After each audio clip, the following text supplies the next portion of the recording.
Why does audio seem to ruin so many video shoots?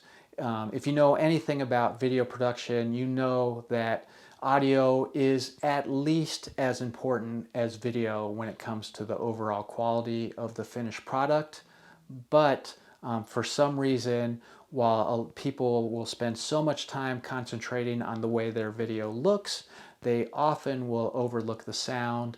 And if you have bad sound, you really have a bad video. And so in this video, I'm going to be going over some of the reasons why, and hopefully you'll be able to avoid the most common mistakes. Number one, the audio mics that come in camera tend to be really awful. When you look at most, prosumer level cameras, you'll notice that there isn't any mics on them.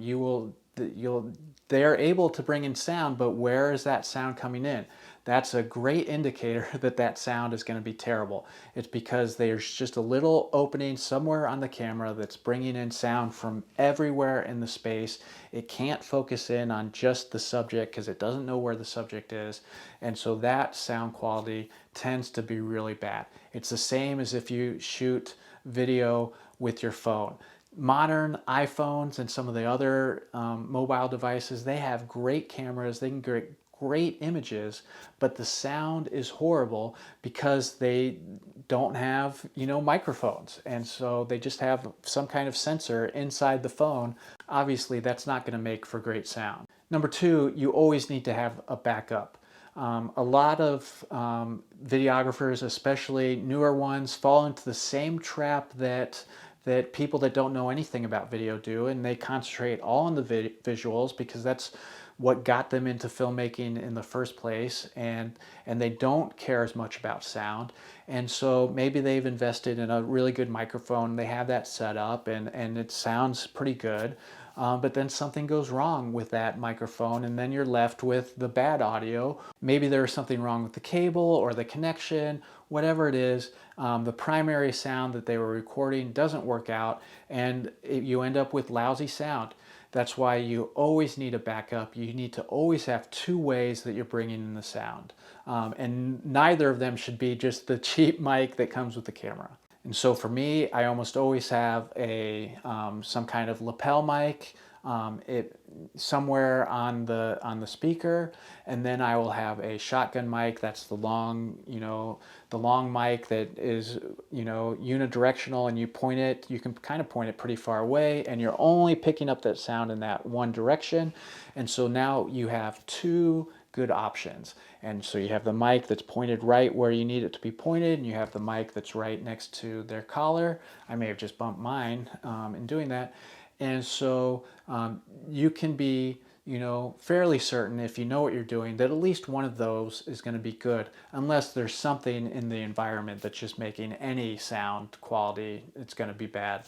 But by having the two different options, that means that you are prepared. If one thing goes wrong, whether it's with the gear or in the environment, like, oh, maybe the mic that you have pointed at the person's mouth there's a fan right behind them that's picking up the fan. It's maybe so soft that we're not really noticing it, but the mic is going to pick it up, but it's behind the speaker, and so their lapel mic is not picking it up because it's blocked by the person. That's just one example of how it can play out. That's why you always need to have redundancy built into the way you film. Next up, make sure that the sound and the video are in sync. Another common problem I see online is, sometimes it's really bad and it's really low quality, but usually in the more professional videos, the sound might just be off by a few frames, and you may not even notice exactly what's off, and maybe you're just thinking that I'm on my phone and maybe it's a little slow, and whatever it is, it creates like this feeling of something being not quite right when the sound and the image are not synced perfectly. And so you really need to make sure that whoever you're dealing with is a professional when it comes to sound and editing, so that that mistake never happens. Just an interesting little tidbit, you'll notice when they have the clappers on movie sets, or when I'm with clients doing interviews, I might just have them clap in front of the camera.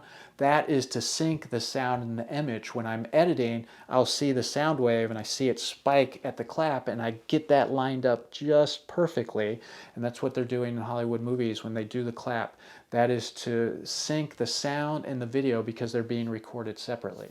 Next, you really need to make sure that you're in a quiet environment when you're doing interviews, as quiet as possible. Sometimes that's impossible, but you need to do your best working with your videography team and the client. They need to come together and discuss, okay, what is the point of the video? Where's the video going to take place? How many interviews, et cetera, et cetera.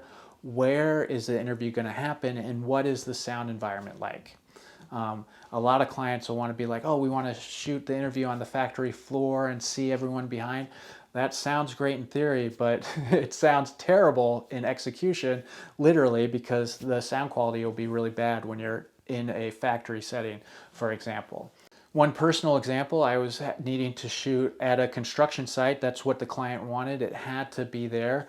And so we put a lot of time into getting the sound right, and I hired a sound person that knows more than me for this difficult environment.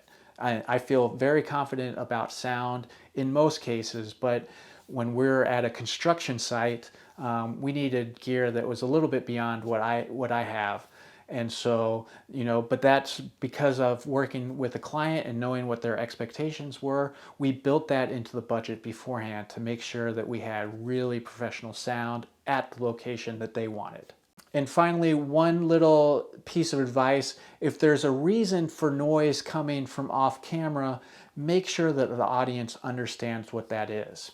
And what I mean by that is, if you are in a factory or you are next to a construction site and you see the workers behind the person being interviewed, and then you hear some construction noises or factory noises, that's not going to seem weird, right? That's going to fit in with the ambience. Now, ideally, we would have a very quiet set and we could have just perfect audio on the speaker, and then we could add in some factory noises after the fact, or get some separate recordings of the factory noise. I often will do that. When I'm at a location, I'll go around recording interesting sounds. But when you are in an office, for example, and then you hear a truck go by because the office is on a busy street, and so we're hearing a truck in the background, but we're not seeing the truck, then that's a problem. Or if there's an air conditioning buzz, or if there's a phone ringing or anything like that, if there's a reason for the off-camera noise and we are kind of creating a setting that explains that, then it will be understood by the audience. But if there isn't an explanation, if it just is a random noise that is interrupting, then that's going to be a problem.